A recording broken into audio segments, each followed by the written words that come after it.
MLA MP ಆದ್ರೂ ಕೂಡ ತಾಯಿ ಇದ್ದಿತ್ತಿಲ್ಲ ಅಂದ್ರೆ ಏನು ಮಜಾನೇ ಇರಲ್ಲ. ಏನಾದ್ರೂ ಪ್ರೀತಿ ಗೌರವ ಅಭಿಮಾನ ಇರಬೇಕು ಅಂತ ತಿಳ್ಕೊಡ್ಕಿದ್ರೆ ತಾಯಿ ಕಳ್ಳ್ರಿ. ತಾಯಿ ಸಿಗುದು ದುರ್ಲಭ. ನನ್ನ ಮಗ ಗಳಿಸ್ತದೆ, ನನ್ನ ಮಗ ಇಷ್ಟು ಕೀರ್ತಿ ಮಾಡ್ತದೆ, ನನ್ನ ಮಗ ಬಂಗ್ಲ ಕಟ್ಟದೆ, ನನ್ನ ಮಗ ವಿಮಾನಕ್ಕೆ ಬರ್ತದೆ, ನನ್ನ ಮಗ ಇಂಜಿನಿಯರ್ ಆಗಿದೆ, ನನ್ನ ಮಗ ಪ್ರೊಫೆಸರ್ ಆಗಿದೆ, ಇಷ್ಟು ಪ್ರೀತಿ ಪ್ರೇಮದಿಂದ ಹೊಗಳ್ತಕ್ಕಂಥ ತಾಯಿ ಕಳ್ಳು ಅದು ಬಹಳ ಸರ್ವಶ್ರೇಷ್ಠ ಜಗತ್ತಿನೊಳಗೆ.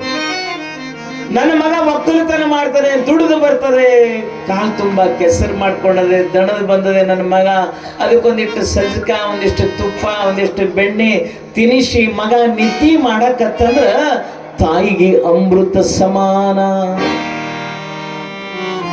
ಎಂತಹ ಕಳ್ಳ್ರಿ ಅದು. ತಾಯಿ ಎನ್ನುವಂತ ಕಳ್ಳ ಜಗತ್ತಿನೊಳಗ ಮತ್ತೆ ಸಿಗುವುದಿಲ್ಲ ರೀ. ಯಾರಿಗೆ ತಾಯಿ ಅದಳ ಪುಣ್ಯ ಮಾಡಿ ಬಂದಿರಿ. ಮಾತೃದೇವೋ ಭವ. ಇಲ್ಲಿ ಸುಗ್ಗಲಾದೇವಿ ಸಿದ್ಧರಾಮನನ್ನ ಮಗ ಏನ್ ಮಾಡಕತ್ತದ, ಉಣಕತ್ತದ ಇಲ್ಲ, ಕಾಲಲ್ಲಿ ಮುಳ್ಳು ಚುಚ್ಚವೇನು ಸಿದ್ಧರಾಮ. ತಾಯಿ ಚಿಂತೆ ಮಾಡ್ತದೆ, ಮನೆಯೊಳಗ ಊಟ ಇಲ್ಲ, ನಿದ್ರೆ ಇಲ್ಲ. ಎದ್ರು ಸಿದ್ಧರಾಮ, ಮಲಗಿದ್ರು ಸಿದ್ಧರಾಮ. ಬಂದನೇನೋ ಹೋದನೇನೋ, ಯಾವ ಮೊಬೈಲ್ ಇಲ್ಲ, ಅವಾಗ ಟೆಲಿಗ್ರಾಮ್ ಇಲ್ಲ, ಏನೂ ಇಲ್ಲ. ಎಲ್ಲಿ ಹೋದ್ರು ಕೂಡ ಈ ಶರೀರವನ್ನೇ ಹೋಗಬೇಕು. ಬೊಮ್ಮಯ್ಯನಿಗೆ ಯಾವಾಗ ಸಿದ್ಧರಾಮ ಒಂದು ಮೂಲಿ ಒಳಗೆ ಕುತ್ಕೊಂಡು ಓಂ ನಮಃ ಶಿವ ಅಂತ ತಿಳ್ಕೊಂಡು ಜಪ ಮಾಡಕತ್ತಿತ್ತು ಸಿದ್ಧರಾಮ. ನೋಡಿದ ಅಣ್ಣ ಸ್ವರ್ಗ ಮುಟ್ಟದಂಗಾಗಿತ್ತು. ಅವನ ಧ್ಯಾನ ಕೂತಿದ್ದ. ಧ್ಯಾನ ಮಾಡಾಗ ನಾ ಹೋಗಿ ಮುಟ್ಟಿದ್ರೆ ಅವನು ಸಿಟ್ಟಿಗೆ ಬರ್ತಾನೆ ಅಂತ ತಿಳ್ಕೊಂಡು ಅಣ್ಣ ಒಂದು ತಾಸು ಸುಮ್ಮನೆ ಕೂತ್ಬಿಟ್ಟ. 1 ಗಂಟೆ ಕಾದ ಮ್ಯಾಗ ಸಿದ್ಧರಾಮ ಎಲ್ಲರ ಕಣ್ಣು ತೆರೆದು ನೋಡಿದ. ಓಡಿ ಹೋಗಿ ಸಿದ್ಧರಾಮ ಅಂತಾನೆ, ಬೊಮ್ಮಯ್ಯ ಅಣ್ಣ, ಸಿದ್ಧರಾಮ ಯಪ್ಪ ನೀ ಬಿಟ್ಟು ಬಂದಿದಿಲ್ಲೋ, ಮನಿ ಬಿಟ್ಟು ಬಂದಿದಿ, ನಿನಗ ತಾಯಿ ತಂದಿ ನೆನಪಾಗ್ಯದಿಲ್ಲೋ ನಿನಗ? ಸಿದ್ಧರಾಮನನ್ನ ಕೇಳ್ತಾನೆ ಅಣ್ಣ ಬೊಮ್ಮಯ್ಯ. ಸಿದ್ಧರಾಮೇಶ್ವರ ಹೇಳ್ತಾರೆ, ಅಣ್ಣ ಹಡೆದ ತಾಯಿ ತಂದಿ ನಿಜವಾಗಿ ಧನ್ಯ, ಅವರು ಉದರೊಳಗೆ ಹುಟ್ಟಿದ್ದು ನನ್ನ ಪುಣ್ಯ. ಆದರೆ ಜಗತ್ತಿಗೆ ತಾಯಿ ತಂದೆಯಾಗಿರ್ತಕ್ಕಂಥ ಮಲ್ಲಿಕಾರ್ಜುನ ಸ್ವಾಮಿ ನನಗೆ ಭೇಟಿ ಕೊಟ್ಟು ನೀನು ಶ್ರೀಶೈಲಕ್ಕೆ ಬಾ ಅಂತ ಕರೆದನಲ್ಲಣ್ಣ, ನಾನು ಅಪ್ಪನನ್ನ ಭೇಟಿ ಆಗಲಾರ್ದೆ ನಮ್ಮ ಮನೆಗೆ ಬರ್ಲಿಕ್ಕೆ ಸಾಧ್ಯವಿಲ್ಲ. ಬೊಮ್ಮಯ್ಯ ಎಷ್ಟು ತಿಳಿಸಿ ಹೇಳಿದರೂ ಕೂಡ ಮಗ ಸಿದ್ಧರಾಮಗೂ ಅಲ್ಲಿಲ್ಲ ರೀ. ಬೊಮ್ಮಯ್ಯ ಕಣ್ಣೀರಿಡ್ತಾನೆ ತಮ್ಮನನ್ನ ನೋಡಿ. ಅಲ್ಲೋ ತಾಯಿ ಹಲುಬುತ್ತಾ ಇದೆ ಸಿದ್ಧರಾಮ, ಮಗನಿಗೋಸ್ಕರವಾಗಿ ಊಟವಿಲ್ಲ, ನೀರವಿಲ್ಲ, ನಡಿ ಹೋಗೋಣ ಮನೆಗೆ. ಇಲ್ಲ ಅಣ್ಣ, ನಾನು ಬರುವುದಿಲ್ಲ. ನಾನು ಏನಾದರೂ ಸಾಧನ ಮಾಡ್ಬೇಕಂತ ತಿಳ್ಕೊಡ್ಕಿದ್ರೆ ಎಲ್ಲಿವರೆಗೆ ಮಲ್ಲಯ್ಯ ನನ್ನ ಕಣ್ಣಿಗೆ ಕಾಣೋದಿಲ್ಲ, ಅಲ್ಲಿಗೆ ನನಗೆ ಜಗತ್ತು ಶೂನ್ಯ. ಹಿಂಗ ಯಾರು ನಾವು ಅಂದಿವೇನು? ಅಯ್ಯವ ಅಂದಿವೆ ನಾವು? ದೇವ್ರ ಕಾಣಲಿ ಅಂತ ತಿಳ್ಕೊಂಡು ಜಗತ್ತು ಶೂನ್ಯ ಅಂದಿವೇನು? ಹೆಣ್ಣಿಗಾಗಿ ಕೆಟ್ಟವರು ಕೆಟ್ಟು, ಮಣ್ಣಿಗಾಗಿ ಕೆಟ್ಟವರು ಕೋಟಿ ಕೋಟಿ, ಹೊನ್ನಿಗಾಗಿ ಕೆಟ್ಟವರು ಕೋಟಿ, ಶಿವನಿಗಾಗಿ ಕೆಟ್ಟವರು ನಾ ಕಾಣಿನಯ್ಯ. ಪರಮಾತ್ಮನಿಗೋಸ್ಕರವಾಗಿ ಸಿದ್ಧರಾಮ, ಆಯ್ತಪ್ಪ ನಿನ್ನ ಇಷ್ಟ ಹೆಂಗದ ಹಂಗಾಗ್ಲಿಪ್ಪ, ಅಣ್ಣ ನೀ ಹೋಗು, ನಾ ಮಲ್ಲಯ್ಯನನ್ನ ಭೇಟಿ ಆಗಿ ಬರ್ತೀನಿ ಅಂತ ತಿಳ್ಕೊಂಡು ಹೇಳಿದಾಗ ಅಲ್ಲಿರುವಂತ ಜಂಗಮರ ಒಡೆಯನಾಗಿರ್ತಕ್ಕಂಥವನಿಗೆ ನನ್ನ ತಮ್ಮನಿಗೆ ಏನಾದರೂ ದಾರಿ ಒಳಗ ಖರ್ಚಿಗೆ ರೊಕ್ಕ ಇರ್ಲಿ ತಿಳ್ಕೊಂಡು ದುಡ್ಡು ಕೊಟ್ಟು ಬರ್ತಾನೆ ಅಣ್ಣ ಬೊಮ್ಮಯ್ಯ. ಸಿದ್ಧರಾಮ ಕಮ್ರಿ ಮಠಕ್ಕೆ ಬಂದು ಎಲ್ಲಿ ಪರಮಾತ್ಮನ ಲೀಲೆ ಆಗ್ತದೆ, ಕಮ್ರಿ ಮಠದೊಳಗ ಹಾರಿ ಮಲ್ಲಿಕಾರ್ಜುನ ಸ್ವಾಮಿ ಪ್ರತ್ಯಕ್ಷನಾಗ್ತಾನೆ. ಸಿದ್ಧರಾಮನ ಮನದಲ್ಲಿ ಸಡಗರವೇ ಆನಂದ. ಯಾ ದೇವ್ರು ಬೇಕಾಗಿತ್ತ ಆ ದೇವ್ರು ಬೆಟ್ಟ ಯಾವ್ದಂದ್ರಿ ಹೆಂಗ ಅನಿಸ್ತದಿಲ್ರಿ? ಮನ್ಯಾಗ ಯಜಮಾನ ಪಾಟ್ಲಿ ಬೇಕು ಅಂತ ತಕೊಂಡು 3 ವರ್ಷ ಕೇಳಿದ್ರು ತಂದು ಕೊಟ್ಟಿಲ್ಲ. ಒಮ್ಮೆ ಪಾಟ್ಲಿ ಬಂದ್ರೆ ಹೆಂಗ ಅನಿಸ್ತದ? ಈಗೇನು ಬಂಗಾರ ಸಿಗುದಿಲ್ಲ ಗೋವಿಂದ, ಹಿಂದಕ್ಕೆ ಏನು ಸಿಕ್ಕಾವ್ ಈ ಬಂಗಾರ ಅಂದ್ರೆ ಗಡ್ಸ್ರಿ ಹಿಂಗ ಮಾರಿತಿರುಲಕತ್ತಾವ. ನಮ್ಮ ಗವ ಇದೆ ಹೆಣ್ತಿ ಫೋನ್ ಮಾಡಿರಿ, ಒಂದು ಬಂಗಾರ ತೊಗೊಳನ್ರಿ. ಸೊಮ್ಮ ಕೊಂಡ್ರು, ಪೇಟಿ ಮಾರ್ತೀನಿ ಸೊಮ್ಮ ಕೊಡ್ರು. ಬಂಗಾರ ಹಣೆವರಿ ಎಲ್ಲಿ ಹೋಗ್ಯದೇವ? ಗಗನಕ್ಕೆ ಹೋಗ್ಯದ.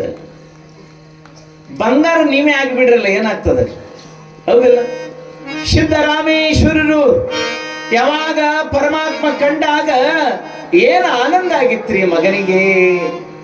ಕೈ ಒಳಗಿರುವಂತ 15 ದಿವಸದ ಪರಂತರವಾಗಿ ಇಟ್ಟುಕೊಂಡ ಬಂದ ಅಂಬಲಿ ಅದು ಹೆಂಗ ವಾಸ ಹೊಡಿತಿರ್ಬೇಕು ನೀವ ನೋಡಿರಿ.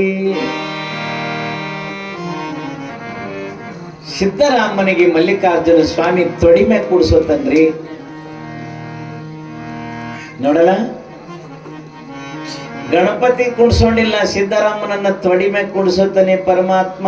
ಯಾಕ? ಭಕ್ತಿ.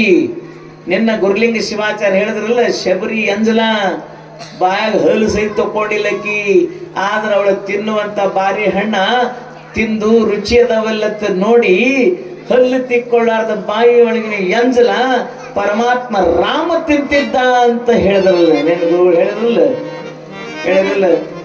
ನೀವು ಬಾಯಿ ತಪ್ಪಾಳಾರ್ದ ನಾನು ಬಾರಿ ಹಣ ತಂದು ಕೊಟ್ಟಿರಿ, ಹಣೆ ಬರಕ.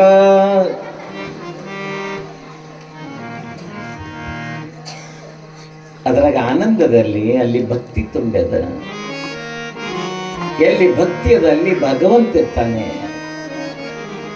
ಕೊನೆಗೆ ಸಿದ್ದರಾಮೇಶ್ವರಿಗೆ ತೊಡಿಮೆ ಕುಂಡ್ರಿಸಿ ಏತನ, ಮಲ್ಲಯ್ಯ ನೀನು ಹೇಳಿದ ಅಂಬಲಿ ತಂದಿನಿ ಅಂತಾನೆ. 15 ದಿವಸದ ಅಂಬಲಿ, ಗಡಿಗೆ ಒಳಗಿನ ಅಂಬಲಿ ನೋಡಿ ಪರಮಾತ್ಮ ತಾನೇ, ಎಲ್ಲೋ ಸಿದ್ದರಾಮ ಇನ್ನು ಅಪ್ಪ ನನ್ನ ತಾಯಿ ಸುಗ್ಗನಾದೇವಿ ಕೊಟ್ಟ ಅಮೃತದಂತ ಅಂಬಲಿ ಇನ್ನು ನೆಲಕ್ಕೆ ಮುಟ್ಟಿಲ್ಲ, ಕೈ ನೆಲಕ್ಕೆ ಇಟ್ಟಿಲ್ಲ, ನಿದ್ದೆ ಮಾಡಿದ್ರು ಕೂಡ ನೆಲಕ್ಕೆ ಇಡ್ಲಿಲ್ರಿ. ಎಷ್ಟು ಶ್ರೇಷ್ಠವಾದ ಮಗ ಅವನು. ಹಳಸಿದ ಅಂಬಲಿ, ಹೊಲಸು ನಾರ್ತಕ್ಕಂಥ ಅಂಬಲಿ, ಸಿದ್ದರಾಮ ಕೊಟ್ಟಿರ್ತಕ್ಕಂಥ ಅಂಬಲಿ ಪರಮಾತ್ಮ ಘಟ ಘಟ ಘಟ ಕುಡಿತಾನೆ. ಯವ್ವ ಚಪ್ಪಾಳೆ ಹಾಕ್ರಿ ನನ್ನ ಕುಸ್ಕೊಳೆ. ಪರಮಾತ್ಮ ಅಂತ ವಿಷದಿಂದ ಕುಡಿತಕ್ಕಂಥ ಅಂಬಲಿಯನ್ನ ಕುಡಿತಾನೆ. ಲೋ ಮಗನೇ, ಇದು ಎಷ್ಟು ಆನಂದದೋ ಅಮೃತ ಆಗಿತ್ತು ಮಗ ಅಂತ ಕೇಳ್ತಾನೆ ಸಿದ್ದರಾಮನಿಗೆ.